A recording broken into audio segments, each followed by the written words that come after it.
ulangi pertanyaan di kesempatan ini, Ustaz. Yaitu adanya sebuah stigma yang muncul di kalangan para muslimah tatkala katanya tatkala kita mulai istiqomah dengan Islam, mempelajari Islam, maka kebebasan kita itu akan terasa terkungkung, Ustaz. Artinya tidak bisa lagi sebebas-bebasnya.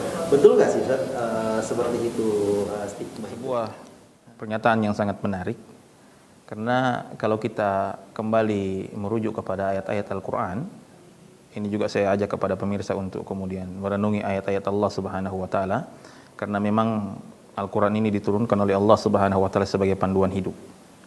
Apapun problematika Anda, apapun masalah yang Anda hadapi di atas kehidupan dunia ini, yakin dan percaya jalan keluarnya pasti ada di dalam Al-Quran. Allah Subhanahu wa Ta'ala berfirman di surat Toha. Jadi pemirsa yang punya mushaf di rumah, yang selama ini mungkin sudah lama dia terpampang di lemari-lemari, dibuka hanya bulan Ramadan saja. Nah, ini saatnya untuk kemudian kembali dibuka. Allah Subhanahu wa Ta'ala berfirman, Toha ma anzalna 'alaikal Qur'ana litashqa. Allah Subhanahu wa Ta'ala mengatakan, Toha, kami tidak menurunkan Al-Quran kepadamu, wahai Muhammad, supaya engkau merasa berat. Kemudian Allah mengatakan, illa tadhkiratan liman yakhsha, melainkan Al-Quran itu sebagai peringatan buat orang-orang yang merasa takut. Nah, poinnya di sini kata Allah Subhanahu wa Ta'ala, Al-Quran itu tidak memberatkan. Syariat itu tidak ada yang berat.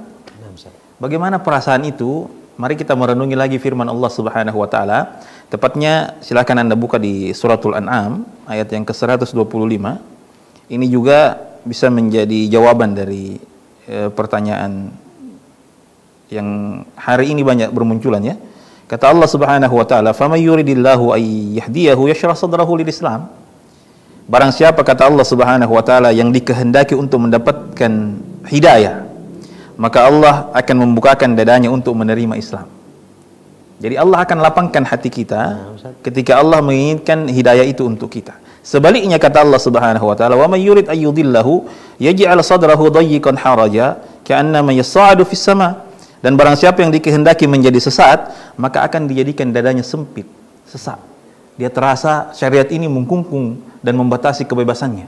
Nah, inilah permasalahan-permasalahan yang memang dunia barat hari ini membuatnya seperti hal yang biasa saja. Dan memang musuh-musuh Islam memang sudah punya semacam agenda untuk merusak generasi muslim. Dan itu mereka lakukan lewat para wanita.